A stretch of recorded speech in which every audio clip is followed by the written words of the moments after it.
చేయాలనే ఆలోచన మీకు రాలే, ఎవరు ఆపలే మిమ్మల్ని, మీరు చెయ్యలేదు. మేనేజ్మెంట్ సతాయించి వాళ్ళకి సర్టిఫికేట్లు ఇవ్వడానికి, వాళ్ళకి టీసీలు ఇవ్వడానికి సతాయిస్తున్నారు, మంచి పేరు వస్తుంది. ఆల్రెడీ నరేంద్ర మోడీ గారు డిసైడ్ తీసుకున్నారు, మీకు తెలియదేమో. ఇప్పుడు ఉన్న దాంట్లో ఎస్సీ ఎస్టీలకి ఎంతమందికి ఉన్నాయి ఎంతమందికి లేవు తెలుసుకోవడానికి ఆ కాలంలో ఎస్సీ ఎస్టీ అని పెట్టింది. కానీ జనగణలో కులగణన అనేది, కులగణన ఇంకా మాకు స్టార్ట్ కాలే. ఇప్పుడు చేసేది ఓన్లీ ఈ ఒక్కొక్కే అది హక్కులు అడుగుతారని, అంటే నిర్ణయం తీసుకుండు.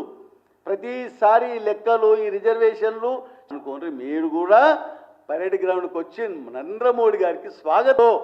ఈ బీసీ ఎస్సీ ఎస్టీలకు చాలా వరకు మన తెలంగాణకు సికింద్రాబాద్ గ్రౌండ్కు 10వ తేదీ వస్తున్నాడు. కాబట్టి మనం అందరం, నేను ఏమంటున్నా, కాంగ్రెస్ నాయకులకు ఒక చిన్న విజ్ఞప్తి, మీరు వస్తున్నాం బీసీ ఎస్టీలకు ఆయన వచ్చిన తర్వాత ఎన్ని సంక్షేమ